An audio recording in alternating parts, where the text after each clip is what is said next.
the CEO of Footprint App Incorporated. Um, he works in the area of the environment.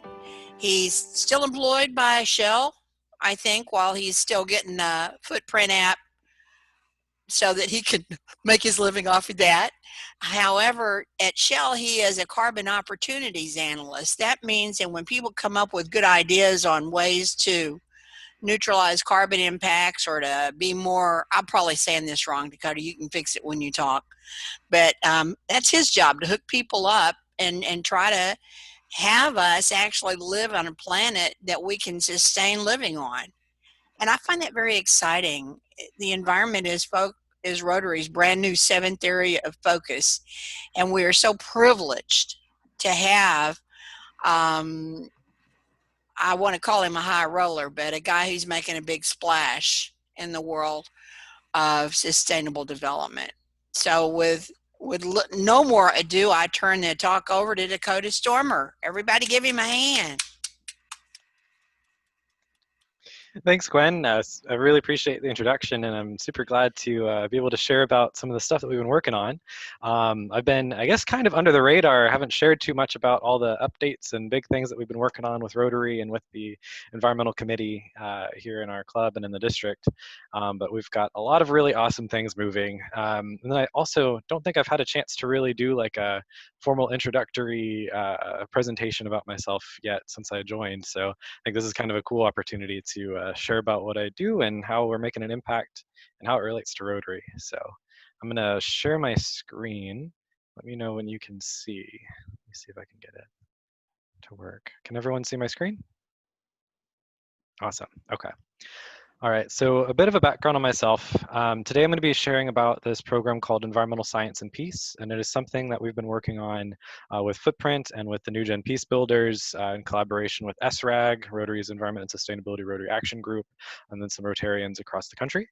But I kind of wanted to start off and tell you kind of my background and Rotary heritage, I guess. So I grew up in Magnolia, Texas, which is a little small town up in the northwest of Houston. And when I was a kid, I went camping in Galveston around 7 years old, the same time that Tropical Storm Allison hit Texas. So that wasn't on purpose. We woke up with our tents blown over like tacos on top of us. And ever since that, I was super interested in weather and the environment. I actually wanted to be a weatherman. I especially thought, having the last name of Stormer, that would have been the coolest weatherman name ever. And then after that, I started studying the environment.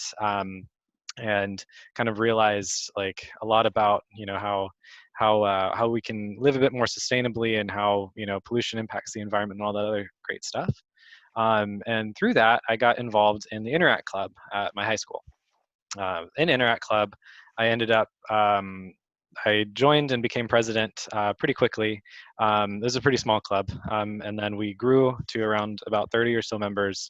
And we started a huge environmental campaign to teach people about energy efficiency, about recycling and the impacts of pollution on the environment and waste reduction and a lot of other great things in the high school that ended up getting us an honor for the Texas Environmental Excellence Awards, as well as an honor from the Interact, from Rotary International for the environmental impact.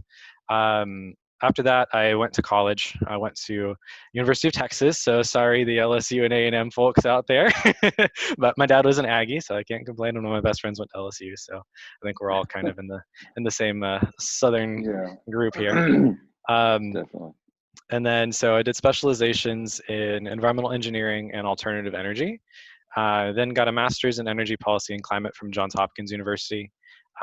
So I am a leader of the Citizens Climate Lobby organization in Houston, member of the Environmental and Sustainability Rotary Action Group, and actually got to speak at the last Rotary International event for SRAG with over 1,000 attendees, which was super intimidating, but really awesome. And then I'm the environmental committee chair here in the Rotary Club and then for the district. And outside of those things, so that's kind of all the Rotary background and how all that grew. Outside of that, I'm a facilitator for United Nations Innovation Lab, which I did in 2019 and have done this year as well virtually, called Unleash. helping them with, I did one of their innovation groups related to access to clean and affordable energy, which is a huge issue internationally. And then another one that was related to homelessness and how to address homelessness in especially California, but in other states as well. Um, I am the founder of Footprint App, which is a company that's existed for a little over a year now, and I'm going to share a bit more about that and how this has to do with anything that I'm talking about today. And then I'm also on the Shell Environmental Innovation team, so I help them, aside from starting my own startup company, I, within Shell, help the company with entrepreneurship, which is starting new companies within Shell. So, of course, Shell owns them, so no one really gets to take a piece of the equity, unfortunately, but it's a really good way for them to start new businesses that are addressing new markets that can help with access to clean and affordable energy, and then also reduce environmental impact and really focus on how they can make money while doing good for the planet, which is essential for things to be sustainable. So that's really, really awesome. I've had a lot of really great opportunities with that. And then through all of that, really cool announcement that came out recently is I am in the running for Forbes Under 30 this year. For the social entrepreneurship category, which is super exciting, and the nominations that came through Rotary International, which was really, really great. So I mean, members of Rotary Club is what I mean there, and so it's really great to see that and see kind of the impact that we've made. So now that I've talked all that up, I should tell you what the heck are we even doing and why did that happen? So that is through the Environmental Science and Peace program. So what I was saying is through the collaboration that we have with the New Gen Peace Builders. New Gen Peace Builders is a peace organization that helps train the new generation of peace builders. And they focus on youth, help them understand how they can use like the 8 pillars of peace and the positive and negative peace indexes and such to address challenges in their communities or violences, and have a holistic approach to understanding people and understanding the people that are facing these conflicts and how to resolve those violences. What they've noticed is that there's an overwhelming swell from youth to address environmental issues. And so I came in and was a mentor for some of the teams for the New Gen Peace Builders whenever they came to Houston, and then continued doing that virtually as the world shut down. And with that, Patricia Schaefer, the executive director of New Gen Peace Builders, said, we need to find some way to address this need of students that want to impact the environment but don't know how. And so together we've created this Environmental Science and Peace curriculum package that we do for the AP Environmental Science program and beyond, but definitely focused on AP Environmental Science for high school students to be able to have virtual friendly interactive resources to understand their environmental impact, turn environmental education into action, and be able to form projects around that while also calculating their individual impacts at the same time, which is where Footprint comes in.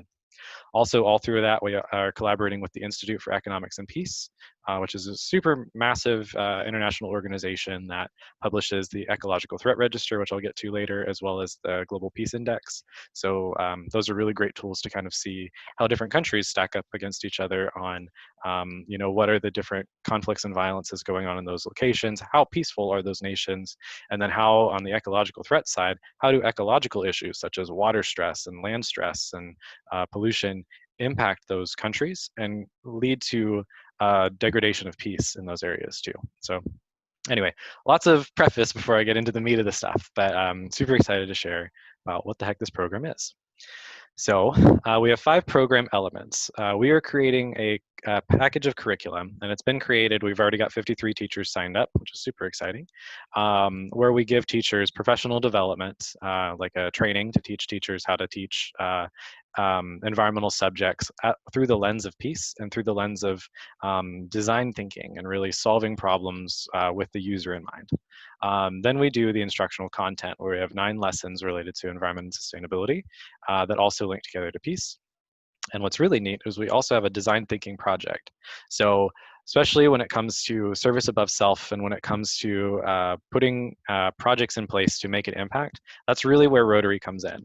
And so we've got, you know, the Rotary mentality of how to develop projects mixed with the background that I've had doing Interact Club and starting a massive environmental campaign. We use this concept called design thinking to help students understand how to design a project and how to really identify challenges in their community, do root cause analysis to figure out why that exists, and then address it in a way that solves the problem with the users in mind and through interviewing people in the community to make sure that what they're implementing isn't causing more problems, but is actually solving the problem. Then we have case studies of peace builders that have done these types of projects in the past that they can use as examples. We have the Ecological Threat Register as well, which I explained a little bit earlier and I'll get into a bit more. And then of course, where I come in is through the Footprint app, which is where students can do a 30-day challenge to calculate their environmental impact and then take daily steps to form more sustainable habits, kind of create a culture of sustainability within their classroom and beyond, and then be able to quantify the impact that they make. And then of course, this is all virtual friendly and no cost to teachers. I've already done all the professional development, so I'll skip that. But this is really the meat of the content. What we're teaching is related to clear cutting, the green revolution, impacts of agriculture, meat production, impacts of overfishing, urbanization, ecological footprints, and other pieces related to sustainability and sustainable agriculture. Let's see. And of course, go into the case studies. I'm kind of going to skip through some of this stuff. The really neat thing though is this tool called the Ecological Threat Register. So my background as an engineer makes me kind of a nerd, and I'll admit it. I love my numbers, I love my math, and I know a lot of people don't, so I get that too. The Ecological Threat Register is very neat because it takes a lot of data sets, surveys, indices, and all of these, different measurements and puts it into a tool that is easy for users to play with. To understand the impact of the environment and ecological threats on different countries. So you can go through this tool and it's like this massive map where you can click and see like the different stresses on the environment, such as water, extreme weather, natural disasters, food and poverty, and even pandemics, and be able to see how those things impact these different countries. And it's really neat because when you look at this heat map of these countries and you see which ones face the most challenges, and then you look at the Global Peace Index, you'll see that the countries that are facing really high ecological threats are also facing high challenges with peace. And so, you can see how environmental issues can lead to instability in these different countries, which is a huge piece that some people may not really think about in the day-to-day lives when we're going through our ruts and going through the same thing every day, so it can really kind of empower you to want to take some action both locally and globally. Then of course there's the Footprint app, which is where you can do the measurements on your environmental impact and reduce your individual and school ecological footprints through a 30-day challenge. But I'm going to get into a bit more of the details on that later. So here's a bit more about the Institute for Economics and Peace. I told you it's this really massive group, this massive organization. Well, they get billions of reach every year, just so you kind of understand the magnitude of their impact. They're referenced in thousands of university courses, over 500,000 downloads of their reports just in the last 12 months. These reports are heavily impactful on how countries make certain decisions related to peace and how educators teach people the link between peace and the environment or other issues globally. So very awesome organization to look into. I highly recommend checking them out. Having them be able to work with us on this program is awesome, especially because the Ecological Threat Register, which has all of these really great features, has not been used in the classrooms yet. So we are the first organization that is able to use the Ecological Threat Register and teach people what it is, what it means, and how those threats can impact different countries. So this is their first edition. It covers 157 countries, over 97% of the world's population, 8 areas of threats, goes all the way out to 2050, and it measures resilience, like I said, against the positive peace framework. So you can see how ecological stresses relate to peace. So if you are interested in this report, I'm kind of giving them a free plug, but the report is free, so I don't get any benefit out of this. But I do really suggest that you check out the Ecological Threat Register at visionofhumanity.org/reports. It's just a super neat and user-friendly tool. So even if you're not a math nerd like I am, I think you'd still enjoy it, especially because it's colorful and fun. So it's really neat and teaches you a lot. So highly recommend it. It's one of the most user-friendly tools that I've seen to talk about something that's such a huge issue. But now I'm going to talk about some of the reasons why we're addressing this issue and why are we talking about environmental action.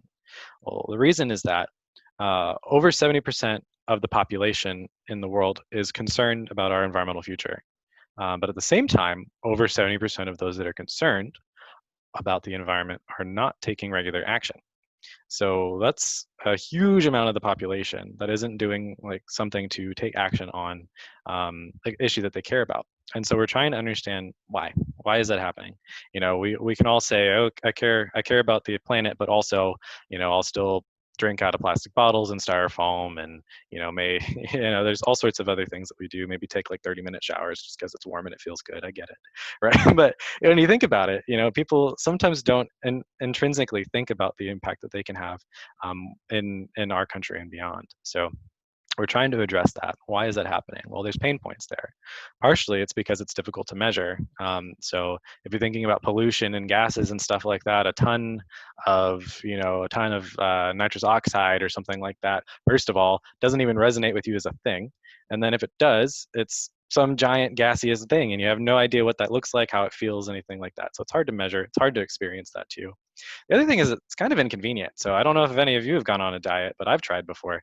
And it's just like a diet to try to care about your environmental impact. And oh my gosh, have I gone through yo-yos with that. So I get it. It's inconvenient. Sometimes you just want to, drink with your plastic bottle because the water's clean, and you don't want to drink the tap water because you've got brain-eating amoebas out in Texas City, right? So I get it. There's a lot of things that make it a bit of a challenge. And then it's also kind of confusing to understand some of these metrics and numbers and how those things can impact the planet, and really what is the number there too. So similar to a diet, we've created the Footprint app, and that's where you can calculate your environmental impact. And so we measure things like CO2 as well as even beyond. So you have things related to your environmental impact on water, on waste, on food and food security, and a bunch of other things like that. We've done a web-based pilot that we just did with an Excel sheet, and it had people reduce their impact by around 10% just through a month. Since then, we've created the app, and it's gotten 20+% of reduction through helping people track, calculate, and reduce their impact. So with that, like I said, you can track and calculate your environmental impact and log your daily activities. We make it super simple. We don't have these like really detailed surveys that you have to fill out, because really, as a math nerd, I know that as you kind of average things out and zoom out, it all gets thrown away in the mix. So having people have to do like a 30-minute long survey to figure something out, it's not going to resonate with people that are the average Joe that don't really care about numbers. So what we do is we make it really simple, have some basic assumptions that make it to where people can understand their impact at an overall level. And then the fun part is where we have these challenges and the 30-day competition that you can do within your organization. So the Footprint app, it targets schools. We use this in the classrooms for students to be able to compete and work together to reduce their environmental impact. They can complete these challenges related to, like I said, water, trash, food, transportation, and a bunch of other great things. And then they have the leaderboard within that organization to see what their impact is, where they can calculate their impact through leaves, which is like an environmental unit, as well as through CO2 emissions. And it has this gamification aspect, which makes it really useful for students. But what's also great is that we also target organizations and companies too. So within companies, they're trying to have employee engagement activities. All these companies are putting out these big environmental initiatives to try to say they're going to reach this target by a certain year. With that requires engaging your employees to help them figure out how to make these decisions in their work life. So we help organizations have these engagement activities and competitions so that they can educate their membership as well as companies and such in the same way to form more sustainable habits and have that culture of sustainability. So what's great is that with this being, the seventh area of focus, the environment, there are Rotary clubs, especially like ones out in California that we've recently talked to, and then the SRAG organization, that are using the app to be able to calculate their impact as a club and then compete with each other and have kind of a fun engagement activity to be able to embrace the seventh area of focus and figure out what it is that they're doing in their lives and how they can form more sustainable habits. So I encourage us to do the same, but I totally understand if that's kind of a pain in the butt with technology, but we have made it virtually friendly, which is a really great opportunity for clubs right now because we can't meet in person. So it's a good way for us to compete and kind of have fun together, which is kind of necessary right now, given the remote activities that we're doing. So this is just a sneak peek of the lessons. I'm going to skip you that. Then we've got these case studies. So this is where we've worked with students from across the world and across the country recently to think of ways to reduce their environmental impact and implement projects in their communities. I actually got to mentor the team that's on the right, and they're from Charlotte, North Carolina.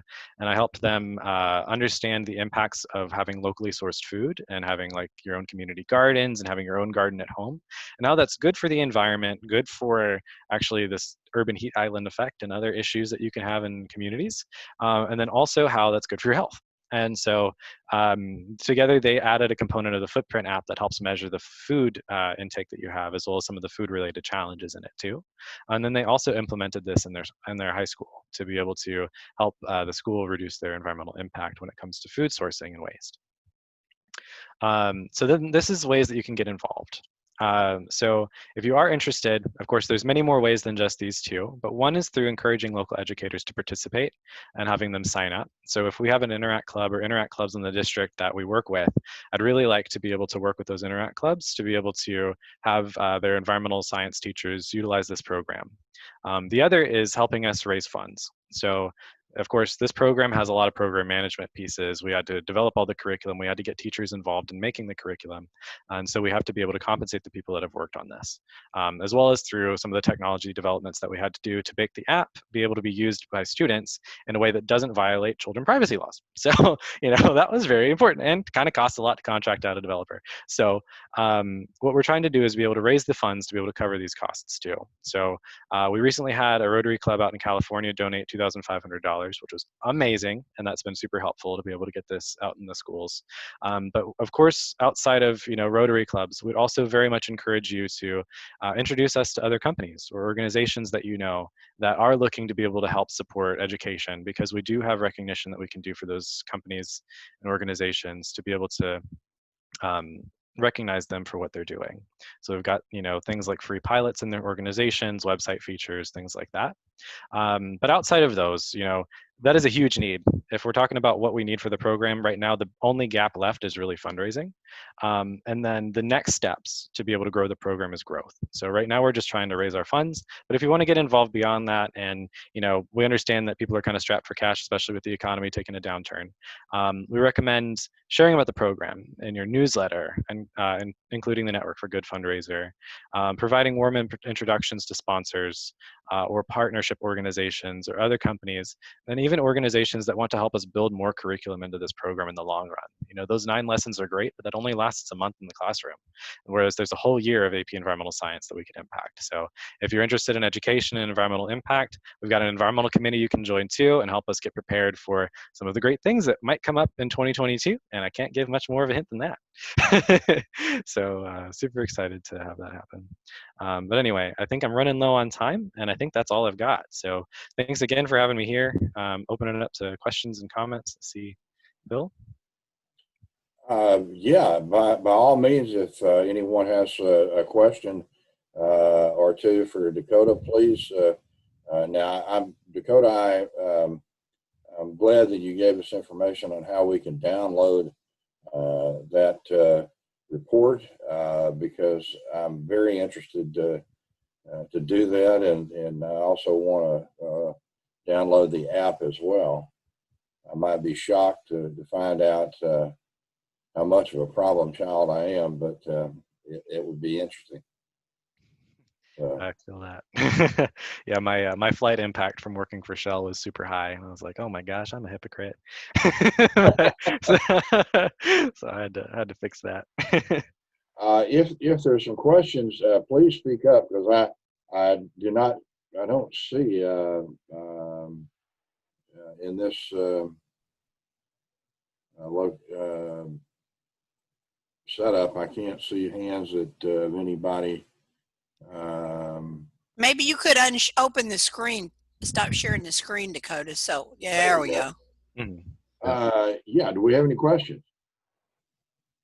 Dakota, have you there was an author, Jared Diamond, who wrote a wonderful book called Guns, Germs, and Steel,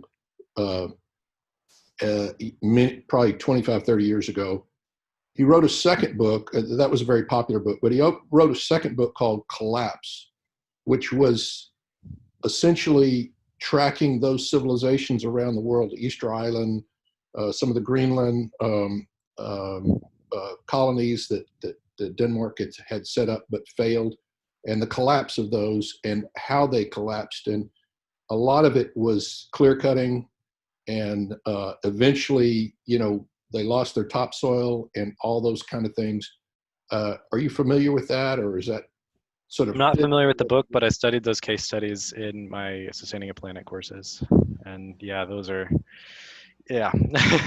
reason why we chose those units for sure, because those are some of the major impacts that cause societies to collapse. But yeah, definitely send me the book information. I'd be interested in checking it out. Okay. Will do.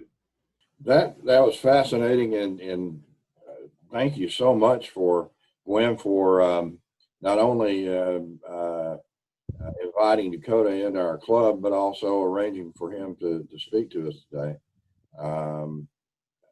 You have a fascinating background, extraordinary education, and I think you're doing an extraordinary job for mankind and the world and what you're doing. So we're very proud to have you.